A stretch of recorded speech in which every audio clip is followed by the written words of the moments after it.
Pendidikan Guru Sekolah Dasar kelas 1C. Di sini saya akan mempresentasikan tugas mata kuliah landasan pendidikan dengan materi landasan psikologi pendidikan. Saya akan menjelaskan apa itu psikologi. Menurut Tolib 2010 menjelaskan bahwa psikologi adalah suatu ilmu mengenai sebuah deskripsi dan aplikasi yang digunakan untuk melakukan interpretasi, prediksi atau pengembangan dan peningkatan perilaku manusia. Mengadakan deskripsi berarti mengadakan secara menggambarkan secara jelas fenomena yang dipersoalkan, menerangkan keadaan atau suatu kondisi-kondisi tertentu. Sedangkan sebuah prediksi berarti psikologi berfungsi melakukan estimasi mengenai hal-hal atau peristiwa-peristiwa yang mungkin terjadi atau gejala-gejala yang akan mengenal fungsi kontrol atau pengendalian seseorang. Jadi bisa disimpulkan bahwa landasan psikologi pendidikan merupakan salah satu landasan yang penting dalam pelaksanaan pendidikan, karena keberhasilan pendidik dalam menjalankan tugasnya sangat dipengaruhi oleh pemahaman peserta didiknya. Oleh karena itu, pendidik harus mengetahui apa yang harus dia lakukan kepada peserta didiknya dalam setiap tahap perkembangan yang berbeda, mulai dari tumbuhnya dia pada usia 6 tahun sampai usia 12 tahun kalau di pendidikan sekolah dasar. Psikologi dalam landasan pendidikan dapat mengembangkan potensi yang dimiliki setiap anak, karena potensi setiap anak itu berbeda-beda. Potensi anak itu bisa terbentuk dengan baik. Nah, di sini dalam buku menurut Robert Sylvester 1995 menerangkan bahwa setiap peserta didik itu memiliki desain otak atau otak yang berbeda. Jadi seperti juga sidik jari kalau dimisalkannya.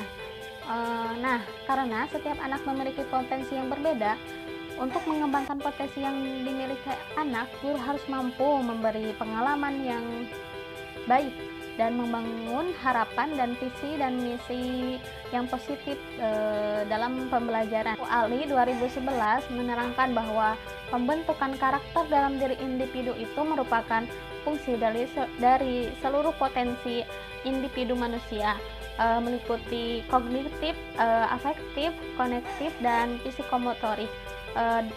Nah, dalam konteks interaksi sosial kultur atau dalam keluarga, sekolah, dan masyarakat berlangsung sepanjang hayat. Melalui konsep diverse learners diyakini mampu mengembangkan karakteristik peserta didik, khususnya bagi anak SD. Dalam konsep diverse terdapat berbagai macam keragaman peserta didik yang dapat dibagi menjadi beberapa bagian. Yang pertama adalah learning style atau perbedaan gaya belajar, yang kedua adalah thinking style atau perbedaan cara berpikir, dan yang ketiga adalah multiply intelligency atau kecerdasan ganda. Nah, di sini menurut Rihanna Dunn dan Ken Dunn 1987, learning style atau perbedaan gaya belajar merupakan salah satu model pembelajaran yang dapat dibagi menjadi beberapa bagian. Pertama adalah auditory, yang kedua adalah visual, yang ketiga adalah taktil, yang keempat adalah kinestik, yang kelima adalah biorientasi tulisan, dan yang keenam interaktif, dan yang ketujuh adalah olfactory.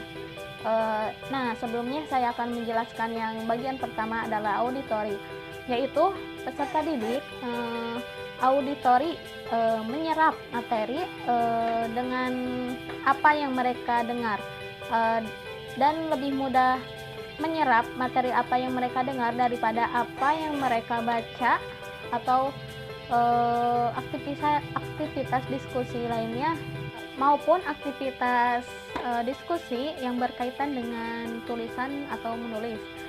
Yang kedua adalah visual. Visual adalah peserta didik belajar dari apa yang mereka lihat. Jadi visual kebalikan dari auditori. Auditori itu apa yang mereka dengar, sedangkan visual mereka memahami apa yang mereka lihat. Yang ketiga adalah taktil. Peserta didik belajar di penanganan bahan seperti menulis, menggambar, dan terlibat dengan pengalaman konkret. Yang keempat adalah kinestik.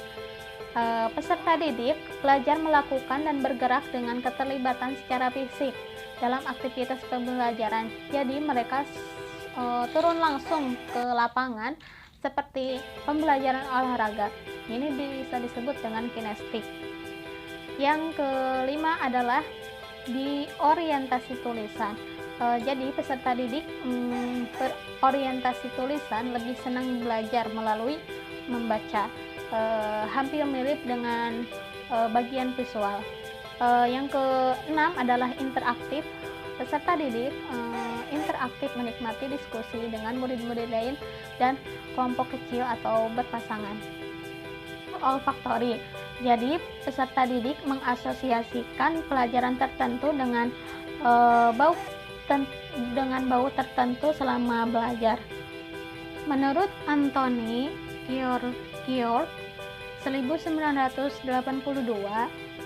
thinking style atau perbedaan cara berpikir dikembangkan berdasarkan dua variabel, yaitu bagaimana cara kita melihat dunia dan juga cara kita memahami dunia. Dua variabel tersebut Giord mengkombinasikan sehingga membentuk 4 gaya berpikir, yaitu yang pertama adalah concrete random thinkers atau pemikir ini menikmati eksperimen, juga dikenal sebagai pemikir yang berbeda. Mereka menemukan cara alternatif dalam melakukan sesuatu. Pembelajaran dengan tipe ini mudah belajar melalui permainan, simulasi, proyek mandiri, dan discovery learning. Kedua adalah concrete sequential thinkers, atau bisa disebutkan pemikir ini berbasis pada aktivitas fisik yang dimaknai dengan rasa. Mereka adalah detail oriented dalam mengingat merupakan hal mudah bagi mereka. Mereka menyukai pembelajaran dan kegiatan-kegiatan yang diarahkan oleh guru.